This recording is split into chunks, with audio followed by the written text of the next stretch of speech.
phong thư mưa chim thu là dòng chim mây mây nhá mơ thì tôm bơ đợt chung sắm mong lạc lên em chẳng em yang ngừng thang mơ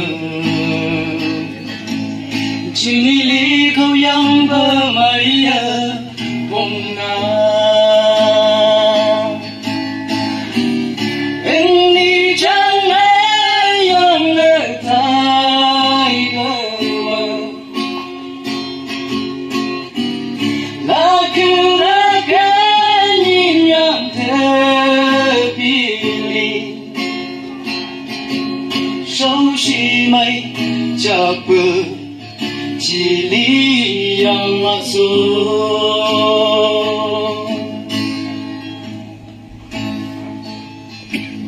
yang yam bờ mực mây chậm chậm mây ca na hùng biên căng nắng lại mơ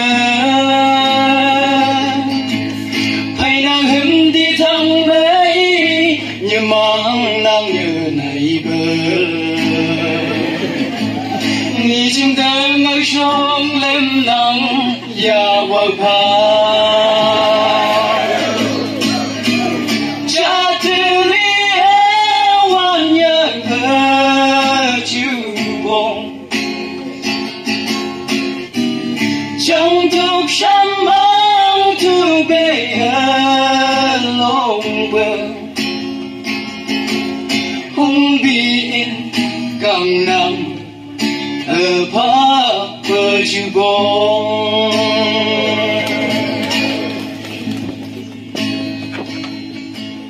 mực thâu nắng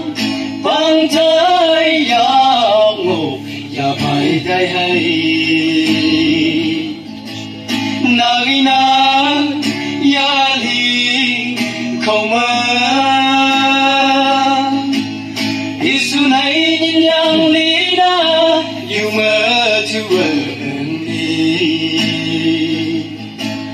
áo phong thức trong thu lưu ơn nhẹ nhàng đi đâu đi tóc trong nơi hạ yang nắng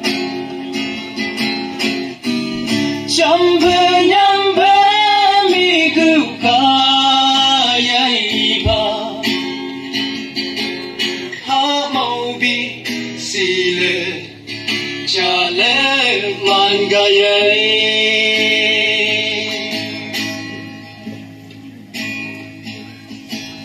ngọc ly hai